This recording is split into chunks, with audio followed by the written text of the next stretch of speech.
we're going to shift gears to college football. And look, this is a weird town. Dave Biddle knows this. Dave, kind enough to join us from up in Columbus, where he is everything that is Ohio State University, editor of BuckNuts on 24/7 Sports, host of On the Money 97.1, The Fan in Columbus, Ohio. David, good morning, young man. How are you today? I'm doing great, Thom. Thanks for having me on, man. Oh, man, really thrilled to have you on. Look, I'm the big Ohio State fan on this show. My brethren here, Casey and Paul, not so much. I'm a huge Ohio State fan. I love coming up to games when I can come up there. I wish I could come up. My son has a high school lacrosse game tomorrow in Indianapolis, so I can't come up tomorrow. Big day tomorrow in the spring game, if people could say there is such a thing as a big day in a spring game. But there's a lot going on and a lot still to be determined at Ohio State. Let's start with quarterback, okay? Because this time 2 years ago, you've forgotten more about it than I know. I never heard of C.J. Stroud. Never heard of the guy, right? And then all of a sudden, he ends up getting the starting job the next year and has the best 2-year career of any quarterback in the history of Ohio State University. Now, Devin Brown is competing with that job with Kyle McCord. Brown is hurt, will not play tomorrow. How do you look at this competition so far? Yeah, Thom, I'll be very surprised if Kyle McCord doesn't trot out there as a starter for the Buckeyes in the season opener against Indiana. I don't think there's a huge gap between McCord and Brown, but I think there is a gap. McCord's a year older, has a start under his belt as a true freshman. It was against Akron, but it was a game where C.J. Stroud was hurt. And you're right, C.J. Stroud did kind of come out of nowhere. If you remember, the Buckeyes had a quarterback commit early in that class, Jack Miller, who at the time was a 5-star, and then his stock started to drop. He stayed in the class. He stayed with the Buckeyes, but Ryan Day went out and got C.J. Stroud, who was a 3-star at the time, and he kept moving up. So Jack Miller's now transferred. He's at Florida. C.J. Stroud, obviously, we'll see how high he goes in the draft. But to answer your question, I think Kyle McCord has better control of the offense. Now, there's going to be a drop-off from C.J. Stroud to Kyle McCord, no doubt about it. But I do think by the end of the season or at some point, he'll be at the level where Ryan Day wants him. Is he going to be C.J. Stroud? No, he won't be. He can make all the throws. He doesn't have an absolute cannon, but he's got a strong arm. Right? He reminds me a little bit of Bobby Hoying going way back in the day to an Ohio State quarterback, kind of like that, where he's got a strong arm, can make all the throws, but you wouldn't consider it like an absolute cannon. Real heady kid, maybe more mobile than he gets credit for, Kyle McCord. He's not going to beat you with his legs, but he's not afraid to take off with the ball. A little bit Joe Burrow-ish. I'm not saying he's as good as Joe Burrow, but, mobility-wise reminds me of that a little bit. So we'll see. It's too bad Devin Brown has the injured finger and won't be able to play tomorrow. But hopefully, for Buckeye fans' sake, Kyle McCord's able to put on the show tomorrow. Now, Ryan Day, you tell me if I'm right in this observation. He doesn't strike me as the kind of guy. Urban flirted a little bit around with this 2-quarterback thing. The year he had, I think it was still J.T. Barrett and Cardale Jones that led him to the national championship. Barrett came back from breaking his ankle. I get the feeling that the Day's not a big fan of a 2-quarterback thing. Would that make any sense at all to do that or no? No, I think you nailed it. I think he subscribes to the theory that if you have 2 quarterbacks, you have none. In that 2015 season that you referenced, it didn't go well. They're coming off a national championship. They had pretty much everybody back, and they were playing musical chairs all season at quarterback with Cardale and JT till the very end where JT Barrett got the job back. So, no, I think he's going to roll with one, and that'll be Kyle McCord. Again, I'll be shocked if it's not Kyle McCord. I do think he's going to find a way to get Devin Brown in the game a little bit more than Kyle McCord did last year. I felt last year, Thom, at times that Ryan Day was kind of going out of his way to try and get C.J. Stroud the Heisman. He'd be in there in the fourth quarter of blowouts at times. Not like deep in the fourth quarter, but like they'd be way up. I think this year, if they're way up in going to the fourth quarter, he's going to let Devin Brown play the entire fourth quarter. But yeah, I think Ryan Day is going to roll with one starting quarterback and just go with him, and I think it's going to be McCord.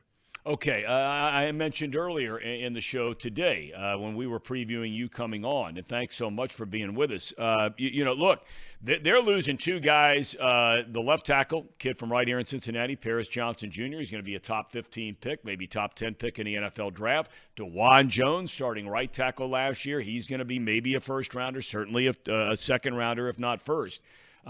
Where are they replacing those guys?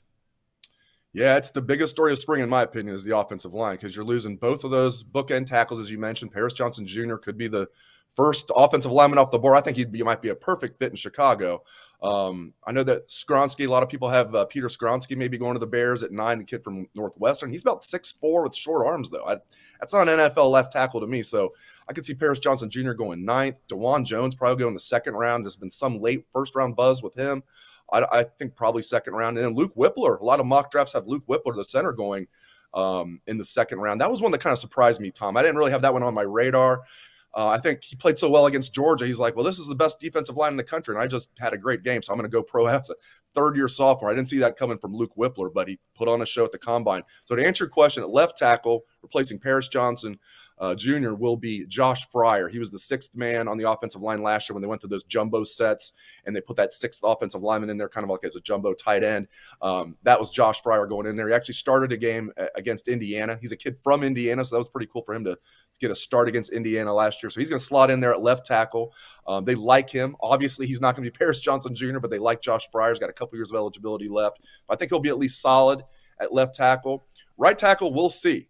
We'll see, Tom, because I'll get to center in a second. Right tackle is interesting. Right now, they got a young man from the Cincinnati area, Tegra Shabola, who's going to be a redshirt freshman. Looks like he's straight out of central casting for a right tackle. 6'6", 320, 330, moves really well, very strong. I mean, he just looks like he could be like an NFL player right now. But he's still kind of raw, though. You know, he's only a redshirt freshman, didn't enroll till June last year. So Tegra Shabola right now is getting a lot of first-team reps at right tackle. So is third-year sophomore Zen Michalski. So those two guys are battling for the right tackle job. It's kind of too close to call. And, Tom, I have it on good authority. The portal opens tomorrow. The next window for the transfer portal opens tomorrow. And I have it on good authority. Ohio State is going to go hard after offensive tackles. They want to land at least one offensive tackle in the transfer portal. So that could end up being the starting right tackle is who they get in the portal. And then at center, taking over for Luke Whippler will very likely be redshirt freshman Carson Hinsman. He was a high 4-star recruit out of Wisconsin. Came down to Ohio State and Wisconsin, and the Buckeyes beat out the Badgers for a kid in their own state. That's pretty rare to do for an offensive lineman. So Carson Hinsman's been looking good this spring. But again, Tom, I mean, as a redshirt freshman, he's going to have his ups and downs, the quarterback of the offensive line. So you're not only losing 3 starters, you're losing 3 guys that are going to be, as I said, first-round pick and probably 2 second-round picks. Yeah. I don't remember an Ohio State offensive line that's lost that much talent to the NFL draft in 1 year. You know, the skill positions are just, aside from the quarterback, where there's certainly the debate we just talked about a little while ago and who's going to win it. But, man, oh, man.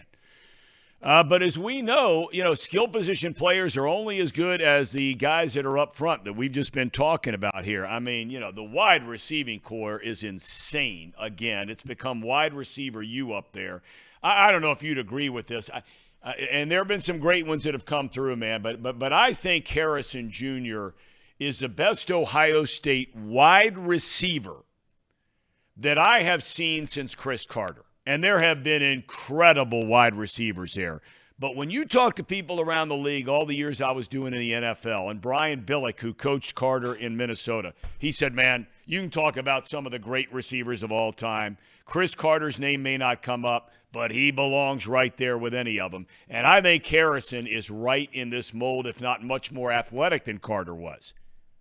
I agree with you 100%, Tom, and it's a bold statement, but you're absolutely right. There's been so many great receivers that come through here, you know, even since Chris Carter. And so it's a very bold statement, including the last few years, you know, with Olave and Garrett Wilson and all these guys.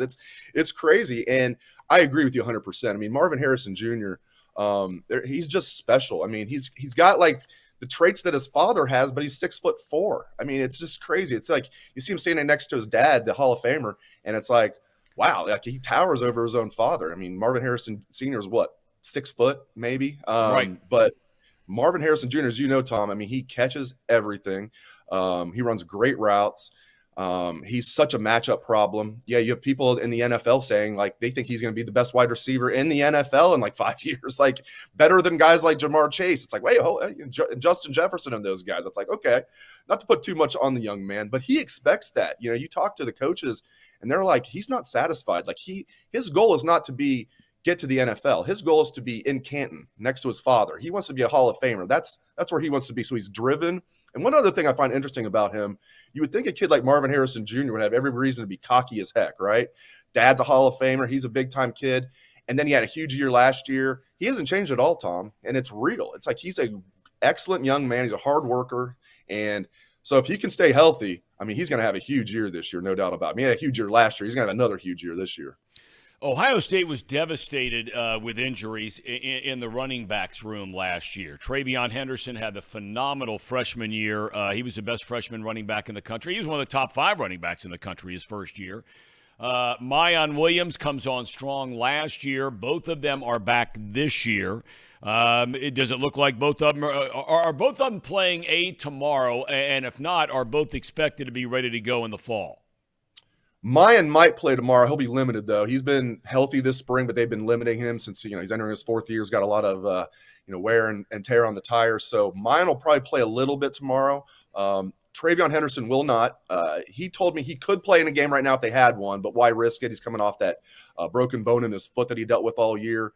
His fans were calling him soft because Ohio State's not going to tell the opponent what the injury is. So fans all year were like, what's going on with Travion? Well, it turns out he was trying to play running back with a broken foot. Not easy, right? I mean, I played recreational tennis. I couldn't play with a broken foot, let alone play running back for Ohio State. So I think Travion, he'll be fine for the start of the season. Like I said, he said he could play right now, but he won't play tomorrow. So we'll have Mayan. They'll have Travion Henderson back. Dallin Hayden, I thought, was good as a true freshman last 195, and now he's bulked up. He looks good, Tom. He's about 205. I mean, it's easy to assume that he's going to be better as a sophomore than he was a true freshman with all that experience and now added weight. And he says he's just as fast or faster. They've got Chip Trayanum, who's now a full-time running back. He looks good this spring. So, they've got Evan Pryor, who had the torn patellar tendon in camp last year. Doctors say that's anywhere from a 6 to 12-month recovery, but either way, he should be good to go for the start of the season. You're right. I've never seen an Ohio State running back room that decimated with injuries. I mean, they're in the playoff, they're using like Xavier Johnson, a former walk-on wide receiver at running back, and Mitch Rossi, a backup tight end playing running back. They were so decimated. So, if they can stay reasonably healthy at running back, they feel good about what they've got. All right. Last couple things I want to ask you about. The defense last year, look, the couple of years prior, they just couldn't. They couldn't get it done. Last year, they bring in Jim Knowles as defensive coordinator. They looked good for most of the year, but then when it came to money time, especially that Michigan game, I was up there, and I don't know what the hell was going on, but it was just unfathomable, some of the things that were happening. Defensively, is this going to be a better team this coming year? Yeah, they'll be better, and there's a huge emphasis on limiting those big plays, but they're going to give up some. They just can't give up as many as they did last year. I mean, part of the Jim Knowles defense is they're going to be aggressive, and they know that's going to entail they're going to give up some chunk plays, but they can't do what they did last year. You can't, especially against Georgia. I mean, you're up by 14 points. Like, what are you doing running zero coverage in the fourth quarter at 14 points? So you don't always have to be balls to the wall. You can sometimes pull off the throttle a little bit, Jim. So I think he's going to do that. And Tom, I like the talent this year. I mean, guys like JT Tuimoloau and Jack Sawyer are not entering their junior year. We see it all the time where guys are good as a freshman, sophomore, and then something really clicks as a junior, that third year. Same thing with the DBs. I mean, Denzel Burke had a sophomore slump last year. He looks great at corner this spring. They got a couple other corners that look good. Jordan Hancock was hurt last year for most of the season. He's a junior. He's looking good. And they brought in a really good transfer named Davison Igbinosun from Ole Miss. Tall corner, 6'2", 190. Freshman All-American last year at Ole Miss, and he's coming in here. So they've got 3 really good corners. I like the safeties as well. Guy to watch is sophomore Sonny Styles. Played a lot against Georgia as a true freshman. He enrolled. I mean, he was supposed to be a high school senior last year. He didn't enroll early. He reclassified and enrolled. He should have been a high school senior last year, and he's playing against Georgia and playing well in the semifinals. So I like what they got going on at safety. And then at linebacker, it's usually they got Tommy Eichenberg coming back. I didn't see that coming last year at all, Tom, with Tommy Eichenberg turning into – he was a second-team All-American, was one of the candidates to win the Butkus. That's the best middle linebacker play we've seen at Ohio State since at least Raekwon McMillan. So they got Tommy Eichenberg back. They've got Steele Chambers back. I also like I'm kind of going all over here. I also like their D tackles. I like Tyleik Williams, and I like Mike Hall and some of the other guys they got in there. And I like their backup defensive ends. I told you about Tuimoloau and Sawyer. Everybody knows about them. They got a couple of backup defensive ends that are really good. That were high recruits, Kenyatta Jackson and Caden Curry. So watch out for those guys too. So yeah, Tom, I do think the defense will be better, but we'll find out. The proof's going to be in the pudding. They have to limit those big plays, especially in those big games.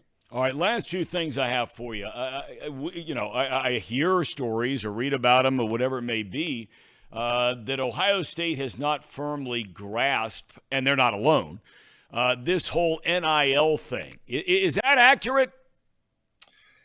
If you would have asked me 2 months ago, I would say absolutely. Things have changed rapidly. They feel good about it. I mean, I'll give you an example. When we had early signing day in December, And we asked Ryan Day about the class. I mean, I even asked him the questions. I heard from, excellent sources. There were 3 or 4 kids that gave them, verbal commitments and then backed out because of NIL, because Ohio State could not provide upfront money.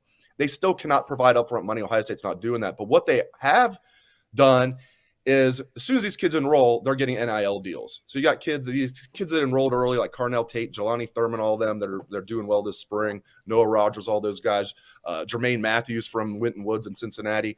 Those guys got deals right away as soon as they enrolled. So obviously they're telling the recruits that. So things have changed rapidly. Ryan Day, we talked to him the other day on Wednesday. He feels good about it. He's like, we're going to have a big class. We feel good about where we're at. And Thom, that's like a 180 of how, just in my opinion, his attitude about NIL. It was like, you could tell that he was like distraught about it in December. Maybe distraught's a strong word, but he was upset about it. And then on Wednesday, man, he was confident. He was like, we're going to have a big class. We feel good about it. And you're seeing the results. They're getting like a big recruit every week, it seems like. They'll probably get a couple more tomorrow. And so, yeah, I think they've made big-time strides over the last few months. Another collective just popped up for Ohio State. The one that we're affiliated with, the BuckNuts and 24/7 Sports, is called The Foundation. That's been around for a while, too. They're doing good things. Now you got 2 big NIL collectives that are doing good things. So, yeah, the Buckeyes have made up room. There's no doubt about it. And one more thing I'll say real quick. I think it also helps Ohio State that some of these NIL deals have fallen through at other schools. The famous one with a kid that, committed a quarterback that committed to Florida, and they are going to give him millions of dollars, and that fell through, and he went elsewhere. So I think kids are realizing that there's a little bit of bait and switch going on. But the biggest thing, Thom, is they talk to the other recruits, and the recruits are telling them, Ohio State's going to take care of you as soon as you enroll. All right, last thing is about Ryan Day. Look, people can love the guy, hate the guy. I don't care. Urban Meyer was an unbelievable football coach, college football coach. I mean, off the charts, had everything covered, maniacal, the whole 9 yards. I mean, dialed in. Ryan Day's dialed in, a little bit different style. But now all of a sudden, back-to-back losses against Michigan. And you start to hear naturally, hey, is he in trouble? Does Harbaugh have his number? Blah, blah, blah. The Vrabel stuff from the end of the last NFL season. What do you think? I mean, is this an important year for Day? It for sure is. I mean, I can't go as far as to say if they definitely lose to Michigan that he's going to be on the hot seat, because what if they go in there, and they're undefeated and they lose by a field goal, he's probably not going to lose his job, right? But as well as anybody, Thom, I mean, you lose to Michigan 3 straight times. I mean, that's going to, you're at least going to be somewhat on the hot seat. There's no doubt about it. But Ryan Day is loved around here. Not talking about every fan necessarily, but most fans love him. And I know the administration at Ohio State's very happy with him. But you need to beat Michigan. You cannot lose to them 3 straight years. And it's going to be tough. Right now, you look at it, they would be an underdog, a slight underdog, looking at the look ahead lines. I think Ohio State would be like a 3-point dog I saw. So, man, it's tough to say. He's overall done a good job, but you can't lose to Michigan 3 straight times. I mean, again, would he definitely lose his job? I can't go that far, but it would be tough. I mean, the fans would then be, getting a little riled up, to say the least. They were getting riled up this past year. So, especially after just dominating Michigan for the last 20 years. So, it's an absolutely huge year for Ryan Day, no doubt about it. Well, he's tearing it up on the recruiting trail. There is no doubt about that. You alluded to it. This past 7, 8, 10 days has just been unbelievable what they have done for that 2024 class. So, they're pounding the pavement and getting it done there. All right. Well, Dave, we can't thank you enough for all your time today, man. Thank you so much for your generosity with your time. And we'll catch up sometime soon, I hope. All the best. Thank you, Thom. Such a pleasure. Anytime, man. Appreciate it. Thanks, man. Appreciate it. Dave Biddle. He'll be covering the Buckeyes tomorrow at that spring game. They'll probably have 90-something thousand people out there tomorrow.